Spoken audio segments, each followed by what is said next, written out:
Ready.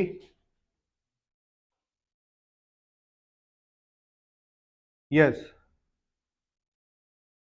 प्रधानमंत्री नरेंद्र मोदी और उनकी सरकार के साथ देश को बदनाम करने के मकसद से तैयार की गई टूल किट किसके दिमाग की उपज है, इसका रहस्य गहराता जा रहा है।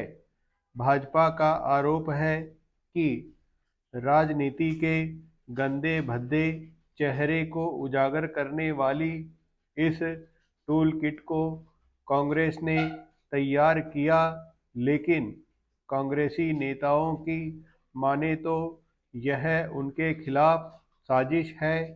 उनके हिसाब से इसके पीछे खुद भाजपा का हाथ है। पता नहीं सच क्या है, लेकिन यह संदेह न केवल कायम है बल्कि बढ़ता ही जा रहा है कि हो न हो कि इसके पीछे कांग्रेस के किसी नेता का हाथ हो।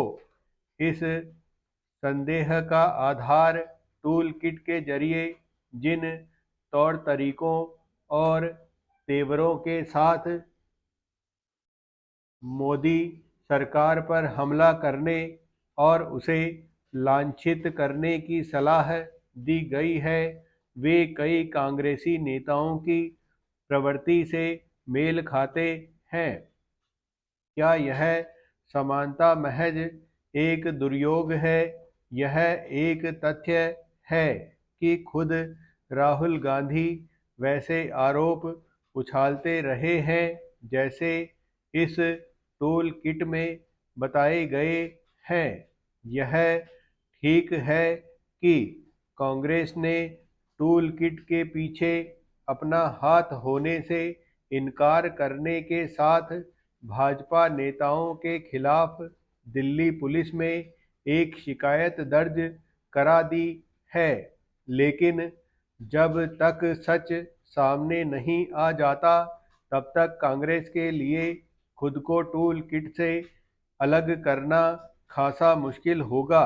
इसलिए और भी क्योंकि जिस महिला पर टूल किट तैयार करने का आरोप है वह कांग्रेसी सांसद के संग काम करने के साथ कांग्रेस के शोध विभाग से जुड़ी है।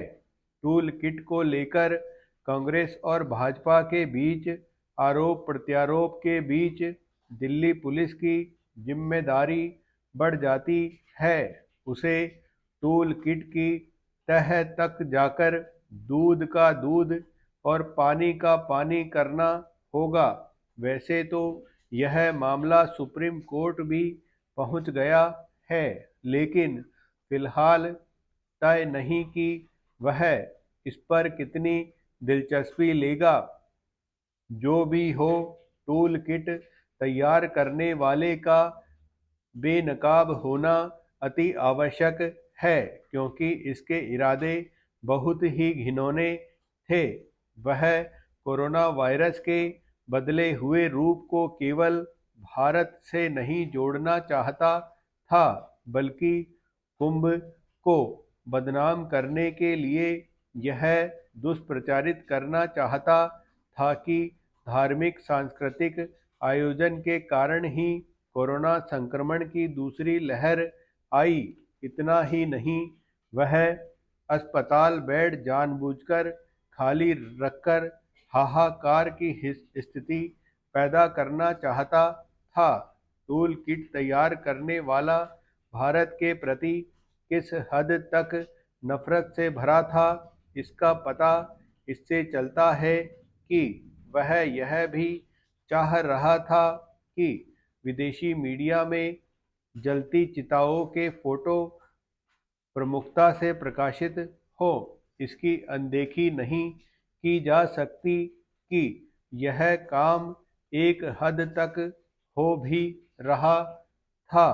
हरियाणा के गृह एवं स्वास्थ्य मंत्री अनिल विज के ट्विटर अकाउंट का स्क्रीनशॉट लेकर प्रदेश में लॉकडाउन के बारे में इंटरनेट मीडिया पर गलत जानकारी प्रसारित करने के अभियुक्तों के स्वजन भले ही कह रहे हों कि उनके बच्चे आरोप अपराधी नहीं हैं, उन्होंने अपने पास आया ट्वीट वायरल कर दिया। लेकिन अपराध अपराध होता है। इंटरनेट मीडिया की पहुंच व्यापक है। एक छोटी सी गलत जानकारी पर भरोसा कर न जाने कितने लोग अपना नुकसान कर बैठते हैं। ऐसे में जो लोग गलत जानकारी फैलाने का काम करते हैं वे निश्चित रूप से दंड के भागी हैं। एक बार अंबाला के युवक ने राहुल गांधी का ही फर्जी अकाउंट इंटरनेट मीडिया पर बना लिया था। ऐसी बहुत सी पोस्ट और ट्वीट वायरल होते रहते हैं जो फर्जी होते हैं। इनमें अधिकतर किसी पक्ष की मानहानि अथवा नुकसान पहुंचाने के लिए किए जाते हैं। समस्या यह है कि इंटरनेट मीडिया हमारे जीवन में इस तरह छा चुका है कि इसकी अपेक्षा भी नहीं की जा सकती। अवांछनीय तत्व इसी का लाभ उठाते हैं। कई बार तो ऐसा होता है, गलत जानकारी ऐसे व्यक्तित्व भी साझा कर लेते हैं जिसका एक बड़ा प्रशंसक वर्ग होता है। जब उन्हें पता चलता है तो वे अपने ट्वीट या पोस्ट हटा लेते हैं, क्षमा याचना करते हैं, लेकिन वह तब तक एक खतरनाक वायरस की तरह इतना वायरल हो चुका होता है कि उसकी भरपाई नहीं हो पाती। इंटरनेट मीडिया किसी भी व्यक्ति को लोकप्रिय बनाने में महत्वपूर्ण भूमिका में आ चुका है, इसलिए सब इसके विभिन्न प्लेटफॉर्म पर अपनी उपस्थिति दर्ज कराना चाहते हैं और करा रहे हैं। अब कोई किसी प्रसिद्ध व्यक्ति के ट्वीट का स्क्रीनशॉट लेकर कोई जानकारी साझा करता है तो लोगों को सहज विश्वास हो जाता है और वे उसे सत्य मान लेते हैं। सामान्य तौर पर असत्य जानकारियां प्रसारित करने वालों दूसरे पर अनर्गल आरोप लगाने पर कोई कार्रवाई नहीं हो पाती, क्योंकि लोग प्राथमिकी ही नहीं अंकित कराते। इसलिए ऐसे लोग स्वयं पर अंकुश नहीं लगाते और असत्य को प्रचारित करने के अपकर्म में लगे रहते हैं।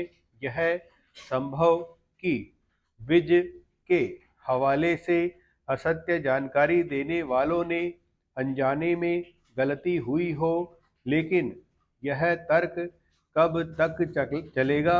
प्रति वर्ष 20 मई को विश्व मधुमक्खी दिवस मनाया जाता है। मधुमक्खी दिवस को मनाए जाने का उद्देश्य पारिस्थितिकी तंत्र के लिए मधुमक्खियों और अन्य परागकणों के महत्व योगदान और उनके संरक्षण के बारे में जागरूकता बढ़ाना है। दुनिया के खाद्य उत्पादन का लगभग 33% मधुमक्खियों पर निर्भर करता है। जैव विविधता के संरक्षण, प्रकृति में संतुलन और प्रदूषण को कम करने में भी सहायक है। जो भी फल सब्जियां अनाज हम खाते हैं उन्हें उगाने के लिए मिट्टी, पानी और धूप ही काफ़ी नहीं होती। इसके अलावा भी एक और प्रक्रिया की आवश्यकता होती है, यह परागण है। विश्व की 30% फसलें परागण पर निर्भर है और लगभग 90% पेड़ और पौधे बढ़ने, फल और बीज उत्पन्न के लिए परागण का इस्तेमाल करते हैं। मधुमक्खियों इस परागण की प्रक्रिया में अहम भूमिका निभाती है। यह दुख और चिंता का विषय है कि प्रदूषण और मानवीय गतिविधियों के कारण मधुमक्खियों की संख्या कम होती जा रही है, जिससे फसलों और जंगलों को नुकसान हो रहा है। मधुमक्खियों के रहने की जगह नष्ट होती जा रही है और पेड़ पौधों पर रासायनिक कीटनाशक छिड़कने से मधुमक्खियां खत्म होती जा रही हैं। पेड़ पौधों को अपने परागकणों को दूसरे पौधों तक पहुंचाने के लिए कीट पतंगों और मधुमक्खियों की आवश्यकता पड़ती है।